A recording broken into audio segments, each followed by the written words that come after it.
of the dawn's early light, what so proudly we hailed at the twilight's last gleam. Sigmund Snopek's 2006 album Baseball is possibly the most eccentric release of his idiosyncratic career.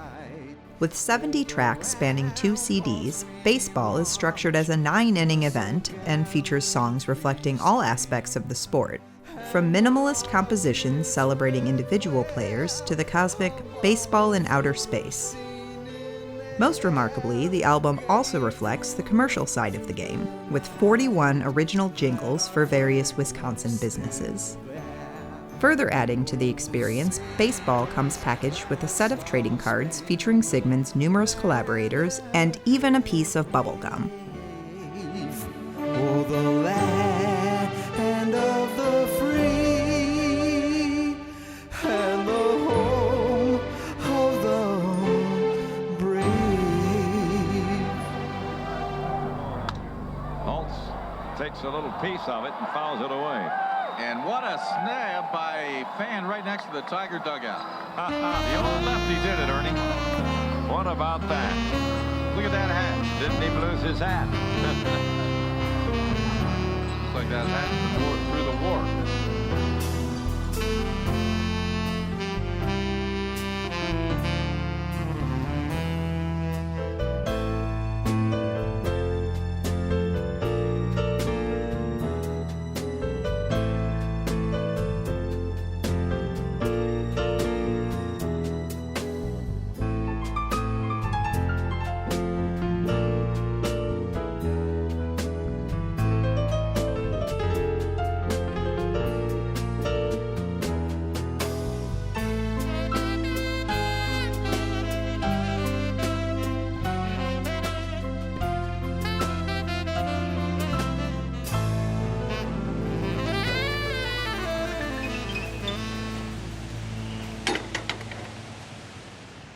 Sigmund's work follows seasonal trends that remain fairly consistent from year to year.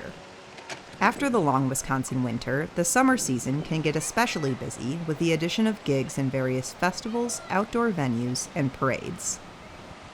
One of Sigmund's recurring summertime gigs is performing from the back of a trolley for the city of Heartland, Wisconsin's Independence Day Parade.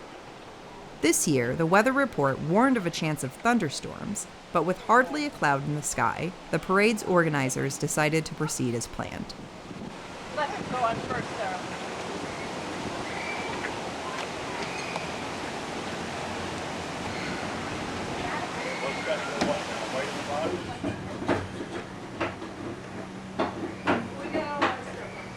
Good.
My sister's usually here. Actually, my niece. You see her anywhere? Not yet. Heather. Hey, Heather, are you out there? Oh, there's a Heather. Calling all Heathers. I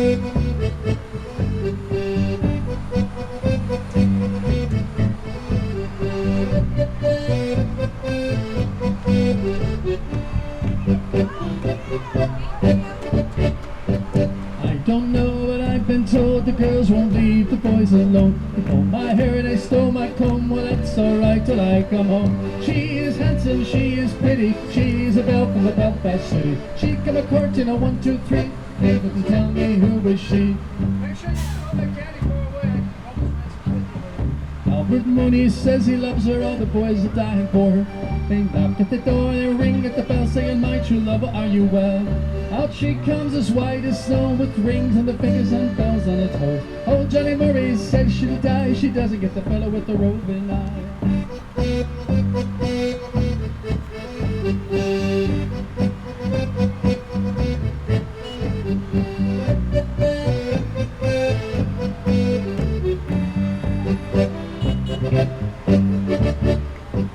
Albert Mooney says he loves her, all the boys are dying for her.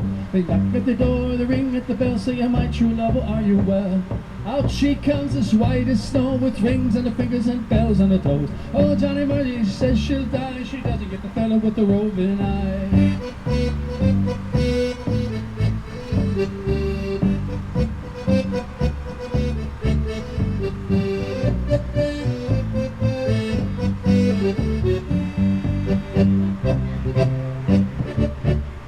But the wind and the rain and the hail blow high, the snow come tumbling from the sky.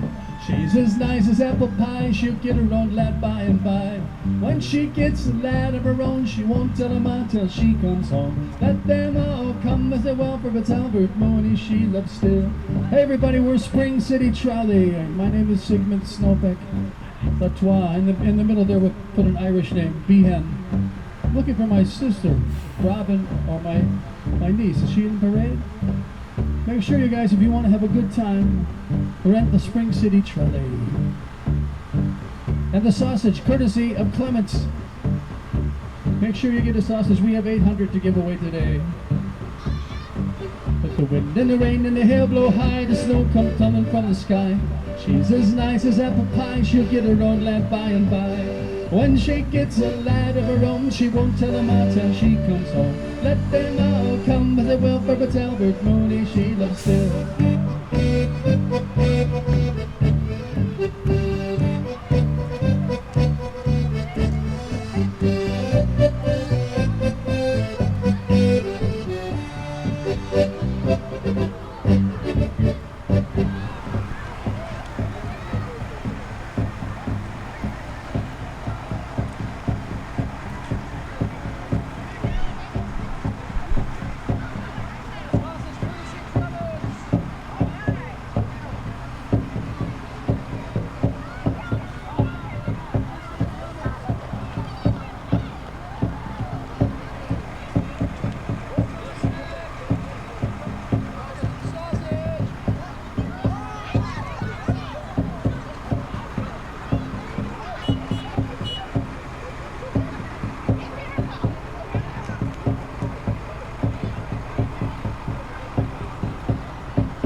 back a little.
You out?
The city of Milwaukee is geographically marked by three major rivers, the Milwaukee, the Menominee, and the Kinnickinnick, that each played a pivotal role in the city's development. All three rivers converge near Lake Michigan, the same location as the biggest cultural event of the Milwaukee summer, the Summerfest Music Festival, where Sigmund had been a regular fixture since 1971. Summerfest starts back in 1968, and the whole point was to have kind of this, in some ways like a Munich Oktoberfest, kind of the people's festival, kind of people gathering and kind of enjoying each other and enjoying their city. Finally, in 1970, all those the activities converge on one venue, which is the lakefront, now the Meyer Festival Park, and music becomes the theme. The site had been through various incarnations. Just before Summerfest, it was a Nike anti-aircraft missile site, part of the Cold War. But Summerfest evolved, to the world's largest music festival. You're talking 11 days, 800 bands. 800 bands, on one grounds. That's pretty impressive. It'll draw about 1 million people at its height, and that has become, just a cultural phenomenon. I've always said if you can't find something to like down there, you're being way too picky, because there's just this incredibly diverse, assortment of music.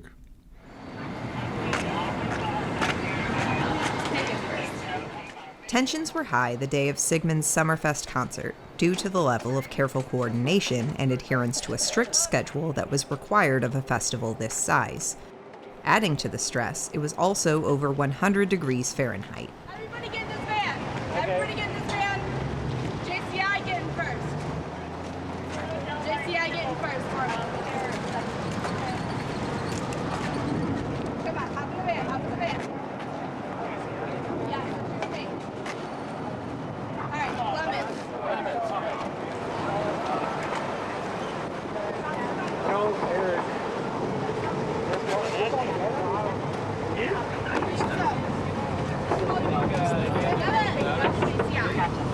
Kevin! Thank you. Tully! All right, Kevin! Vámonos arriba. Thank you! All right. We're out of here! We were yelling so loud. I kept calling it JCI, I think the Johnson controls. Just like throwing around all this, kind of jargon.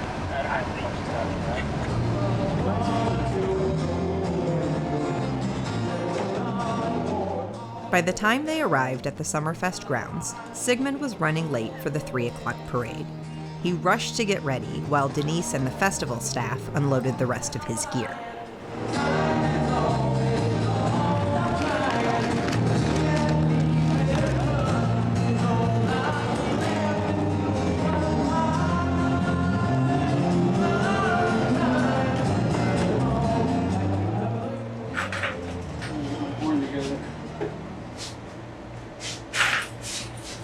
Looking good. We're all ready to take off here.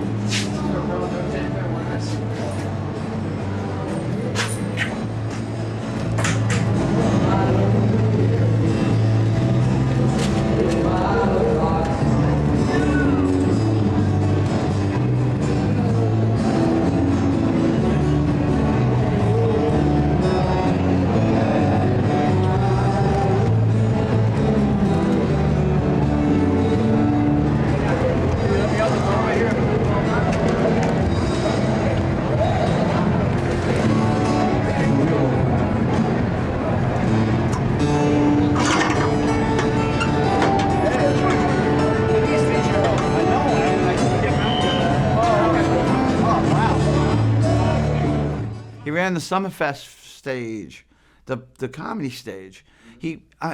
Some people say he practically helped start Summerfest back in the day, which is 51 plus years ago.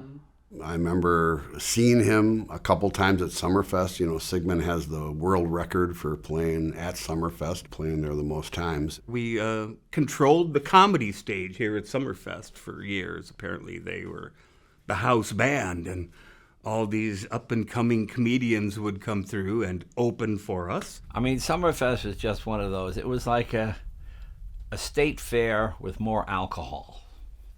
So, whatever a corn dog does to you, put drunk on top of that, and that's pretty much what it was. As Sigmund raced across the festival grounds, Tody imagined how the modern festival experience must have differed from the Summerfests of decades past. There always seemed to be a place for Sigmund at Summerfest, but much had changed since the peak of his involvement in the late 70s and early 80s, when Sigmund was managing the festival's comedy stage and performing multiple times a day with his 4-piece rock band with the curious name Snopek.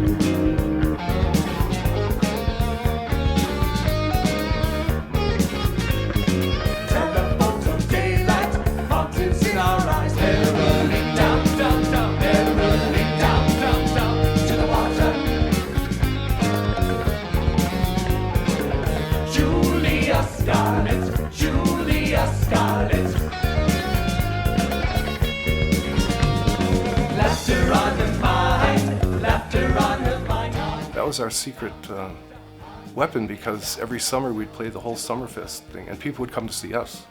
So we could be this really great rock band in summer and have 1,000 people a show. And then we'd play Howard and Rosemary, and then we'd play a party afterwards. It was just like playing 5 gigs a day, I mean, which was really fun. And the comedians liked us. They'd say, hey, what about that band, Snopek? Yeah, we backed up a lot of people, especially comedians. At Summerfest, Jay Leno, just tons of people. It's interesting, the thing with Sigmund, because I don't really know him. It's just one of those peculiarities of show business, I guess, but you just have the most tenuous connection with somebody, yet you feel closeness because you're in the same business. You're starting out approximately the same time. I think he was ahead of me, certainly, because he was headlining at the time. So it was like, oh, this guy must be a big star around here, So it just always made me laugh. Hey, coming through.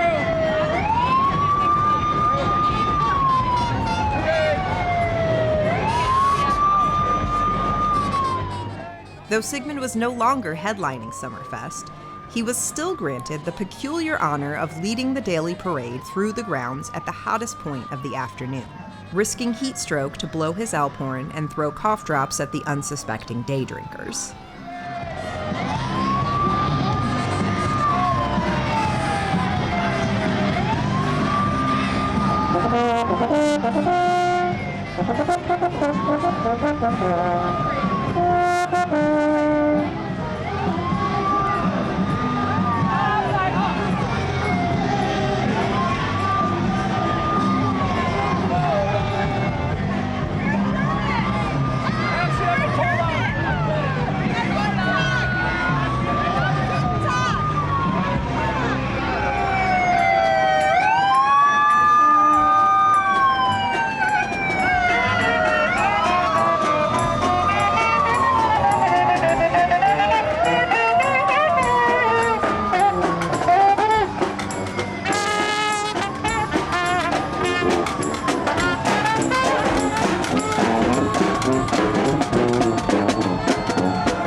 Kitty cat lovers out there, and of course dogs too. I had a cat, his name was Mr. Pookie. He lived 19 years. He was a black and white Art Deco kitty. He liked the music of Arnold Schoenberg, the piano music, and he especially liked it when sopranos would come over and sing in my apartment. He would roll around on the floor, the soprano was going, and there was my cat. Don't tell anybody, he also spoke Latin when nobody was around. This is dedicated to all the pet lovers and pets out there. Mr. Pookie.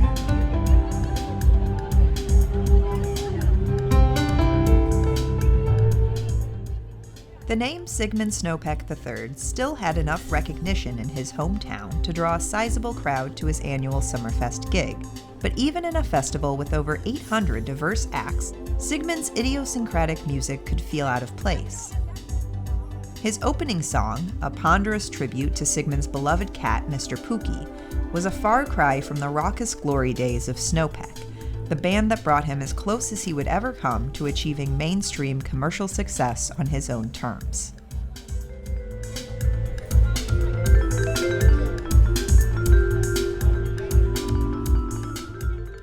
Now experience the entire spectrum of light and sound. The Television Live Radio Hour is on the air.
So through the years, you know, I was with Siggy probably from about 1970 till 1981 probably. In 1971, we were both going to music school and at UWM Milwaukee, and he was in composition and I was studying voice. And so I went to see his group play at the Union. So I saw him play and I really enjoyed the music. So afterwards I went up to Siggy and I said, Sig, I can sing better than that guy that you've got there. And he said, really? He said, okay, let's go out to the rehearsal room. So we went up to the rehearsal room and we ran through a few things. He threw some music in front of me. I read some stuff and he said, okay, you're in. So as far as that, you know, then I learned how to play bass, and then I ended up, we finally got to the four people, Byron Weeman, you know, Mike Lucas, Sigmund Snopek III, and then me, Jim Gorton. On the cover. Yeah, and that was the Snopek thing. Well, when Byron joined in we had the four people, Byron and Siggy seemed to want to sing most of their songs themselves, so I kind of didn't sing as much as, you know, I sang probably a couple songs on the albums. Sig's a wonderful songwriter, and I try. I write songs, but I don't have the dedication, and I started taking over the lyrical side of things. And I was born Byron, so it kind of worked out real well. I mean, I didn't ask for the name, but I'm the third too, so I don't know if that brought us together, but it gave me I'm more lyrical. I just wanted to be innovative. And meeting Sig was like the perfect opportunity, because he was always innovating. I always thought we'd be famous. I mean, so I didn't have plan B or anything. That was I just thought, yeah, of course, you know. And then I just became more interested in lyrics, and I started writing some interesting stuff. But then I wrote Shining in Here, and Sig, as I recall, he entered that in a song contest, and they said it almost won because of the lyrics. So Sig was like, ooh, this guy, okay. And after that, I became the lyricist, more or less. If you love me, kill yourself. Kill yourself, so I'll know.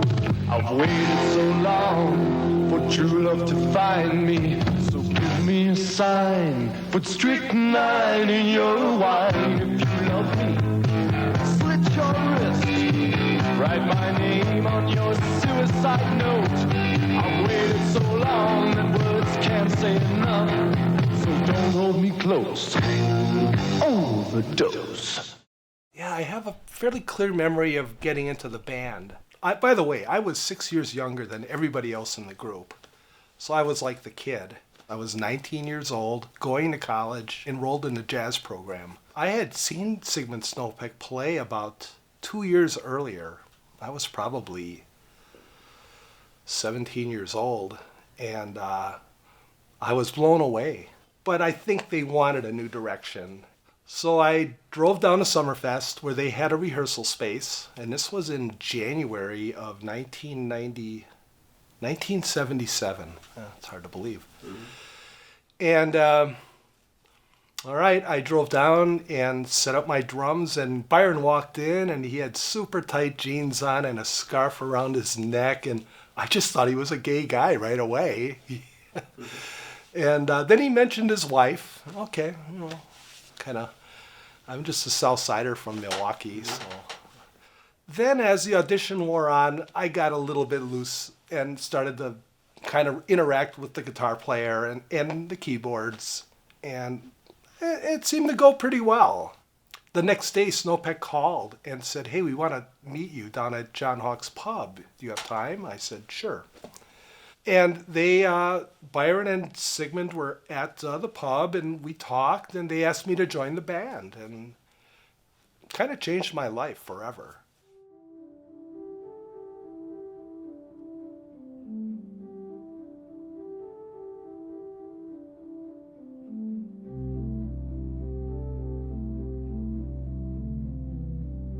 My whole interest was having a cool rock band. I thought Sigmund Snopek III okay, but I couldn't imagine myself being a sidecar monkey, you know, for him, because just playing for being Sigmund Snopek III, it didn't work for me. So we argued a lot. I mean, about the name of the band, how, you know, because I had no interest in being Sigmund Snopek III, because I'm not him, and it was.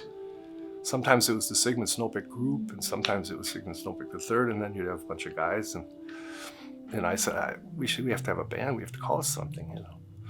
So we settled on. That was probably my deal with the devil. I settled on Snopek. I was more open to anything. I wasn't that bent out of shape of things. I can see how Sigmund Snopek III doesn't sound like a band. So at least Snopek, his name was still in there, and it got the band idea. I didn't. Mike and I were more in the background on all that. We didn't get into the politics of it so much. We just wanted to play. Oh, Snopek, aren't they terrific? We're going to talk with Sigmund Snopek. Now, is that name for real? This is Sigmund Snopek III, or is it Sigmund Snopek Jr.? Now the band is called Snopek. So is a Snopek like a snowpecker? Is Sigmund Snopek really a person? It's hard to come up with a band name. Yeah. Because you have to spend the rest of your life under this umbrella of cool, you know. It's got to be a cool name. Even Snopek, I started to think that's not a bad name after a while. There are bands that are called just, you know, Tupac or, you know, whatever. Whatever, you know, I mean, I'm not talking about the rapper, but they're simple names, but they were always confusing to people. From Cream City Production Studios, we salute Snopek, first band on the moon.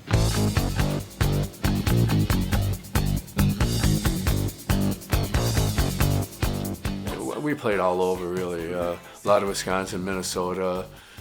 We went to New Orleans, Atlanta. Yeah, I know. There were many jobs because he would take a job. They called and said, "Can you be in Detroit tonight?" He'd say, "Sure, we can." And then we'd drive up to Detroit and barely make the job, you know. I remember a gig in Manitowoc. There was 5 people there in a snowstorm, and we just loved doing this, you know. It was like a paid practice. Well, we didn't make much money, but and the truck was just, you had to find a place to sit, you know. Right. I loved it though. I mean, it was fun because we were in love. I mean, Sig and I, we just loved. We'd have so many ideas on the way to gigs. And very often we'd go out with the band and run to a job, and we'd run out of gas because he just didn't have any dough on him. So we'd have to always get that worked out. When we went to New York to play once, Siggy always, he would smell his hand while he drove to keep him awake. So while he drove, he smelled his hand, and that would keep him awake for some reason. So generally, I was the one that was always up late at night with him while the other guys were back sleeping. And we were going through New York, and he turned to me and he said, "Do you want to see Niagara Falls?" I said, "Well, yeah, I sure do." He said, "Okay, let's not wake them up. We'll just pull in." So at 6 in the morning, we pulled into Niagara Falls, and then we said, "Get up, guys!" And we all went and we looked at the falls, and it was very impressive. Yeah, so it was worth the stop. When I was a kid, like when I was 10 and 12, I spent a lot of time with the Snopek band. You know, growing up and hanging around with the band, and then just like, you know, spending a week with them up north and like listening to them play every night. It was always a great time hanging out with those guys. I think what I learned from them was, you know, when we're on the road, you know, driving to where you're going should be as fun as driving back from there. We were playing in Nashville, and it was for one of those college conferences. So we played, and then people always invite you after you play. They always invite you to their pad and to, you know, have some drinks and whatever. And so we went there, and of course I was staying with Siggy. Well, I went home a little earlier than Siggy, and then of course Siggy comes back with a woman, and I'm right next to him in the bed, and so they're going crazy in there, and Siggy said, "Well, Jim, can you sleep?" I said, "Well, no, not really." He said, "You want to join in?" I said, "No, that's all right. I'll just stay here." And so then in the morning I woke up, and this beautiful naked woman was just standing next to me, and she just said, "Hi, Jim, how's it going?" I said, "Going really good." And then so I woke up, and then she left, and you know, Siggy had a lot of women in his days, you know. You couldn't beat him. I went meet a woman. I kind of liked hanging out with her, thinking, hey, maybe we can hook up later. And by the end of the third set, he had stepped between me and her, and that was the end of that. And I never really, you know, it's a free country. We're 17 sides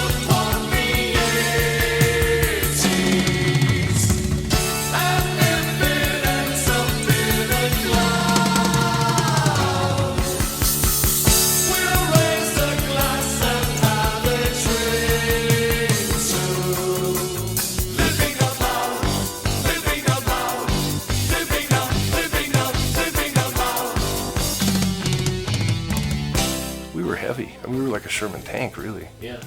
And that's what got us noticed from Mountain Railroad, for example. It was Mountain Railroad Records that finally recognized Snopek the band and said, "You guys, we want to record you, we want to sign you, we want to do albums with you." And then we had somebody else besides Sig.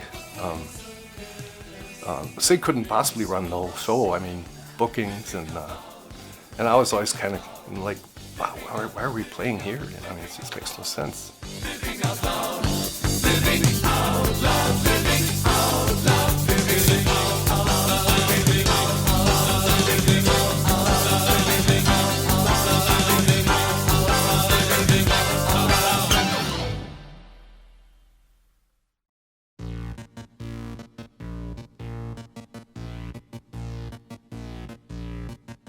Mountain Railroad's Steve Powers and Bob Postel, they just gave us a total focus. So we didn't have to argue anymore or why are we doing this? And they were totally in love with our band. And they just wanted to make it the coolest band around, and we got distributed by Gem Records, and we did showcases in New York, and we traveled a lot. And everybody thought we were great, but we weren't a real commercial band. You know, there was always something odd about what we were doing. Something special. Every song was different than the other. We were a killer live band, and we played everything live in the studio. We only had 4 days. I mean, we did Thinking Out Loud in 3 or 4 days.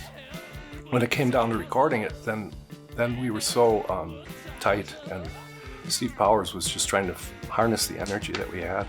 So I didn't have to argue with Sig so much, because Steve Powers would say, no, I think he's right. I think this is a better idea. They would wake us up early in the morning, because we'd record till 3 in the morning maybe, and at 9 o'clock they'd knock on the hotel door and say, "Come on, get up, boys, we got to go." I know they're paying for studio time, so they want to get going on it. So we'd run in there and we'd record all day and night. I remember I sang Radio Hearts on Thinking Out Loud, and they said it didn't sound gruff enough, and so it was about 2 in the morning, and Stephen Powers gave me a drink of whiskey, and he said, "Here, slug this, and now sing it." And so I slugged the whiskey, and then I just screamed the song, and that's what's on the record now. I mean, Sig was so creative. He always threw a monkey wrench in some song somewhere, which to me was wonderful. A turn where you wouldn't expect, but that's what they loved about us. Just the reviews, Thinking Out Loud, Billboard said, "Wow, the only reason this band hasn't made it yet is that they're from Milwaukee." But it's rock at its most erudite, which I thought was a compliment, you know. Lyrically, I was trying to incorporate some Greek and some German in the songs, just because my love for Europe and traveling. I'm a traveler. That's why Sig says San Francisco radio doesn't play on my radio. You don't want to play in Ohio, Upper Michigan, or Idaho. Those aren't the places I want to stay in, but what can I be saying if it's all we got? He's talking to me, I mean. And we got $30 a night. That was our system. So we never made money. We didn't do this for the money. We did it for the pride.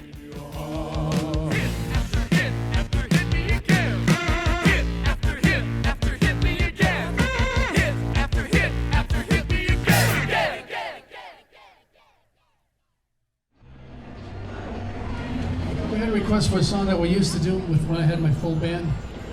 And we're just going to do a karaoke version. I'm going to sing along with my band. And we can reminisce about 1977. Anybody here in 1978? When our album Thinking Out Loud came out.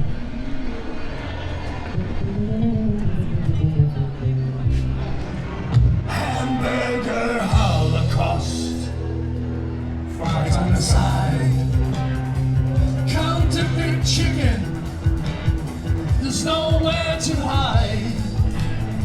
It's a plate full of weakness, or a mouthful of sweet heat. Oh, fix it quick, Mr. Sick. Man's gotta eat. Hamburger Holocaust, fries on the side, counterfeit chicken, there's nowhere to hide. It's a plate full of weakness, or a mouthful of sweet heat. Oh, fix it quick, Mr. Sick. man's gotta eat.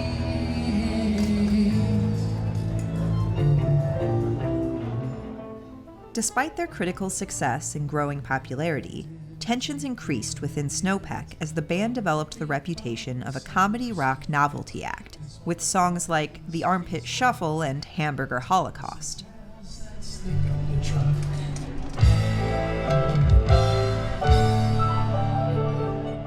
We didn't have to be goofy, really. We did Hamburger Holocaust and If You Let Me Kill Yourself sometimes, and there was enough. And New York Jumpers, there was some comedy in the music. But the agencies that were booking us, which were really great people, Charlie Offer, wow, I mean, he supported us all the time, but they never knew how to describe us, which was our advantage and our problem. I mean, they couldn't describe us. We'd come to a gig and it would say on the poster, comedy rock show. Comedy rock show, that was one thing, and it used to drive me nuts because I just wanted to be in a cool rock band. I guess when we played live, there might have been a little more comedy because Siggy would take the big hamburger and Hamburger Holocaust and he'd run out in the audience, and he did put on a show when we played, and it was an odd combination, but somehow it worked because the people liked having a little music before the comedian. Counterfeit chicken. I think Byron wanted to do a certain different approach. He wanted to be more serious, more like the Beatles maybe in their best era. Where Sigmund was more like, hey, whatever works, you know, if they like comedy rock, let's write a couple songs that, you know, feed the beast. 40 Big Macs to go!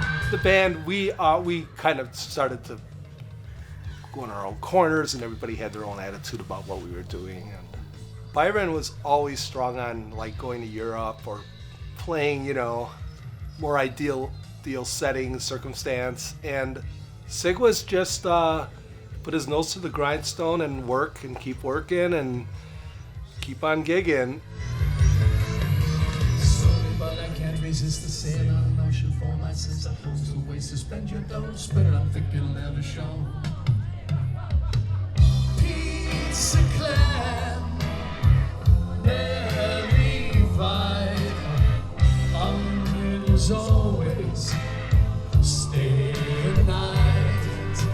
And I think we felt like, oh, well, we could gig forever and never get anywhere if we just keep playing the same circuit.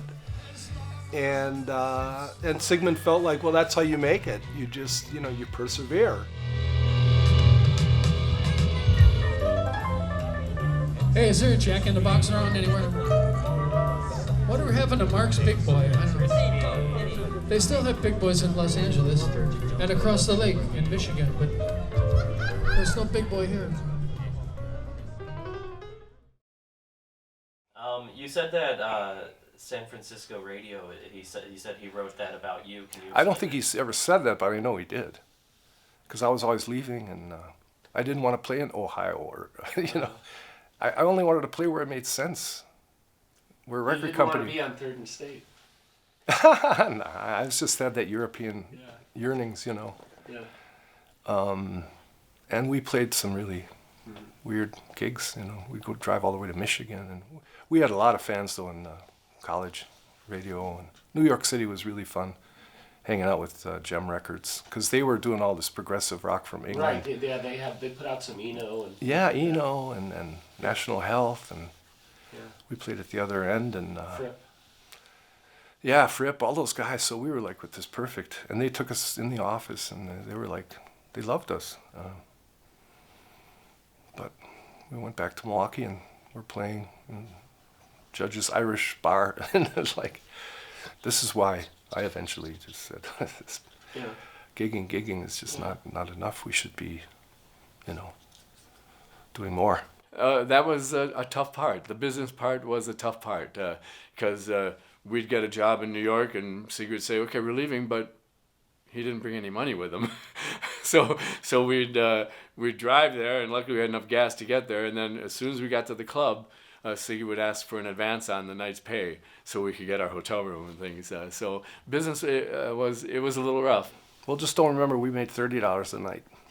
That was the whole premise. We didn't know what Sig was doing with the money at all, but he had a lot to take care of, basically. The trucks had to be, and we needed 2 trucks to drive out to New York with all that equipment, and we could have done it much easier today, renting a PA system, you know.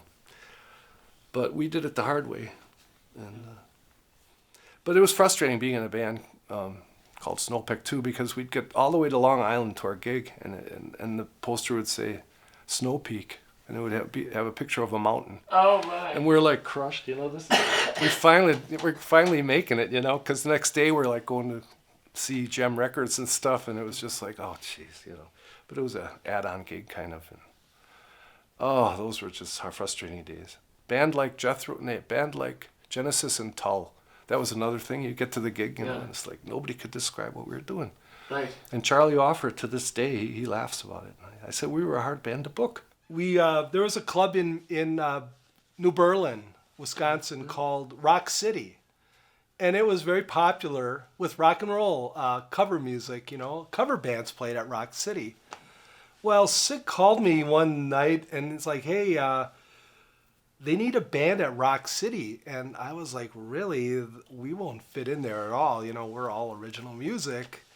But we did land the gig because the band canceled. I think one of the musicians was sick. So we set up, and we played the first set of all original music. And the club was actually called Butch's Rock City, and the club owner was Butch, and he was a jerk, you know. He came in the dressing room and he was like, what the fuck? Where are the covers? You know, cover. Cover. What are you guys doing? Cover.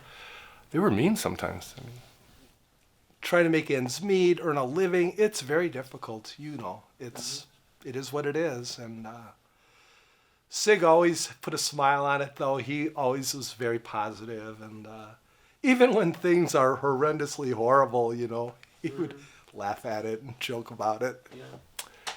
When we came out with Thinking Out Loud, we were real proud. It was pressed. It was, you know, like a real premiere, really.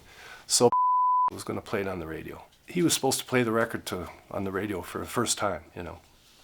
Real proud. We're sitting around waiting for it to come on, and then says, well, I got a new album here. And then he made fun of Sig's name for like half an hour long. And I think it was just out of pure jealousy that he never wrote a song in his life. It was never ending, and Sig, we were humiliated. We're sitting there going, oh my God, this is just, and Sig's like, no, it's okay. It's kind of funny, you know, but it wasn't. Rising tensions within Snopek did not stop the band from entering the studio 2 more times. First Band on the Moon was released in 1980, but the third Snopek album, referred to variously as Feeling American or The Rockford Sessions, wasn't released until decades later as a CD titled Voodoo Dishes. And actually, First Band on the Moon, it was kind of a little bit sad to me, because there's a picture of a fellow on the cover of the album, but he didn't play one note on that album. I did everything on the album and sang and played, but I was leaving the band. I was trying to save my marriage. Didn't work, but so I left the band then in 1981, and they put the new guy on the cover. I felt awful about that, because I didn't play anything on the album. I don't even think I sang. I don't think I did anything audio-wise on the album, but because I was going to be out fronting the band, they shot the album art with me, and it was very weird. Very weird.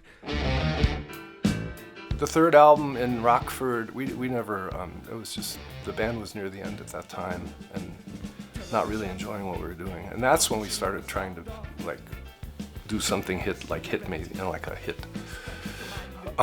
Terrible. Just terrible. There were 2 or 3 songs from that album that are still good. Sig actually wrote a song called Dead Weight, which I think it's one of the best things he's done, because the punk scene, we had to go through that whole scene, and we couldn't turn around and be bad musicians anymore, you know what I mean? And we couldn't be just, I'm angry, you know, and we were like the establishment in a way.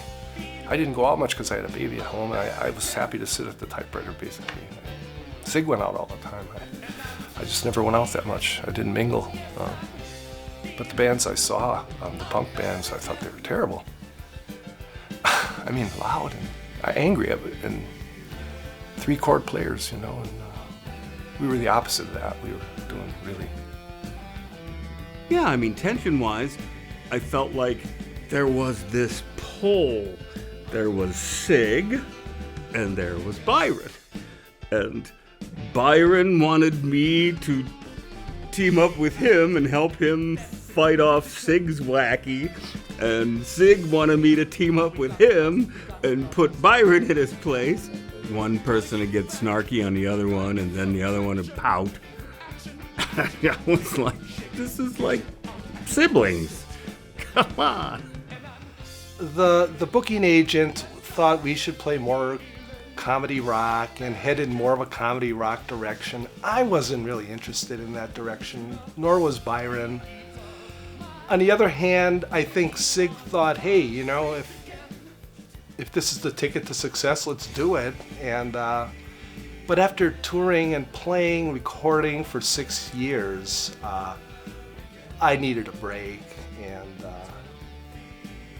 they really had a falling out, Sigmund and Byron. And then I kind of hung on Byron's side. I thought, you know, we should be just a real band like we are, and just record the best music. And it's awkward, you know. I felt caught in the middle a little bit.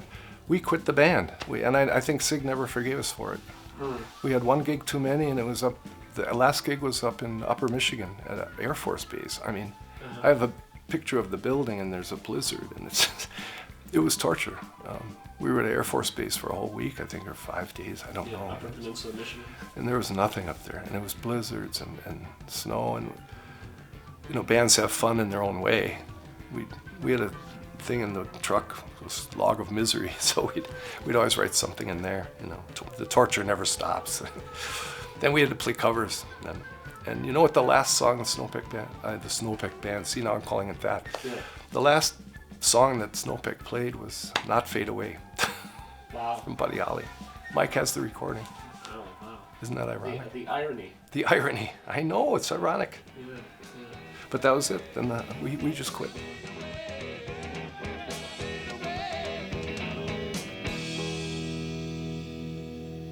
Thank you, everybody. I don't really even think he ever really wanted to be successful, because then you will have sold outs if you make all this money. And so I think in a way he always sabotaged what he was doing unconsciously. It wasn't intentional, but it's kind of weird. Like on the Snopek album, the original one that came out, I got the pre-album, and it had a song on there called Unknown Performer.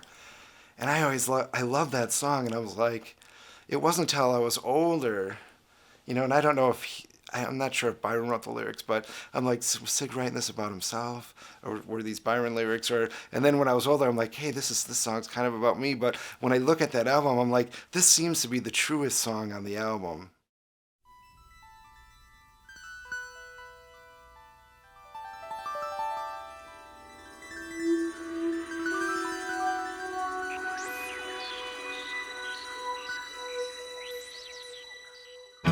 There's no God up in the heavens. There's no devil in the earth. There's just those taxes, and the only maxim is, what is it worth? I'm just an unknown performer, singing these strange songs. Not even a kind of reformer. I can't tell what's up, I can't see what's down. he never put another band together himself. He kind of defaulted to a solo artist. Can you hear me? I feel like I'm singing underwater. Can you see me? I'm not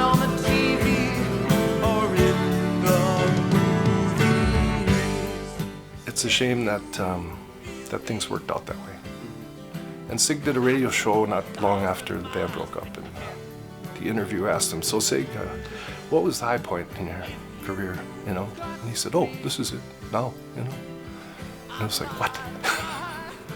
And then he did a song that I wrote on the radio right after that, so it was like, so this was always something problematic.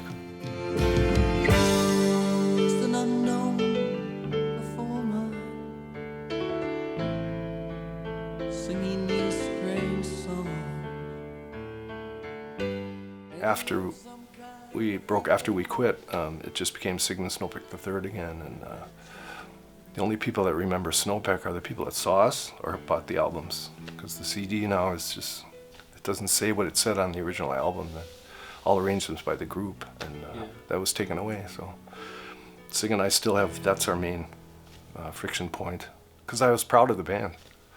What's Sigmund's, what's the foundation of his side of that argument? He had a few different answers to Mike Lucas, to me. He hates when I bring it up, but it's like we'll be the first band to vanish and soon. Because you look in we're gone from discography, and that's just a strange feeling. And Sig said, "Oh, the record company made me do that.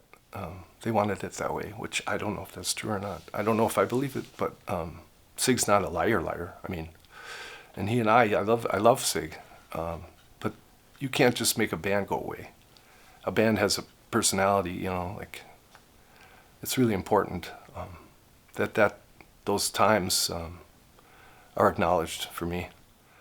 But that's a hard thing for me. I still think it's not quite fair.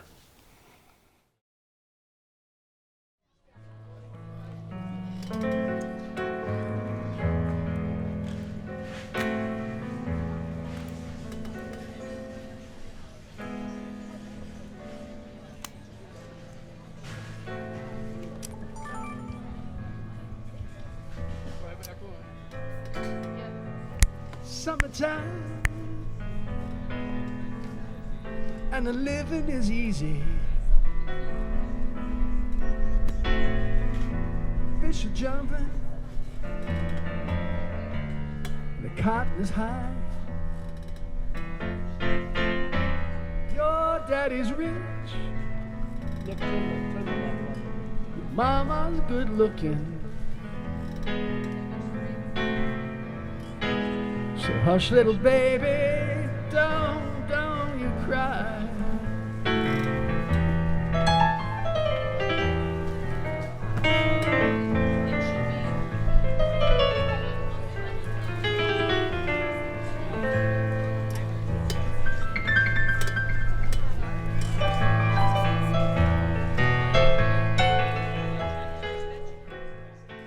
Nine months had now passed since Toady first decided to make a documentary about Sigmund Snopek III, but the filmmaker was still unsure of what he thought about the musician. Sigmund seemed to relish playing the role of a holy fool, blissfully passing his days making music in the city that he loves. But the longer Toady looked, the more certain he felt that there was much more to the man. The story of Snopek, Sigmund's reluctantly eponymous band, has complicated Toady's initial impressions. How much had Sigmund's career been driven by his ego? Why was it so important to have his name foregrounded against the wishes of his bandmates? Why did he refuse to leave Milwaukee, even after critics had explicitly said that their location was the only thing keeping Snopek from achieving commercial success?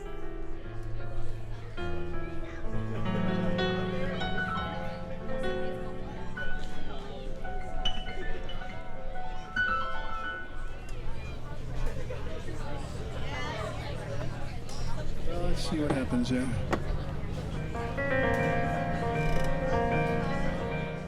As Toady considered these things, Sigmund began to play one of his classical compositions, Mama Jade. It was an odd choice for the casual lunchtime audience at the Estabrook Beer Garden. But in that moment, for what couldn't have been more than a second, Toady saw something else. Something beyond Sigmund and beyond Milwaukee, even beyond the movie that he was making. In that moment, Cody experienced the miracle.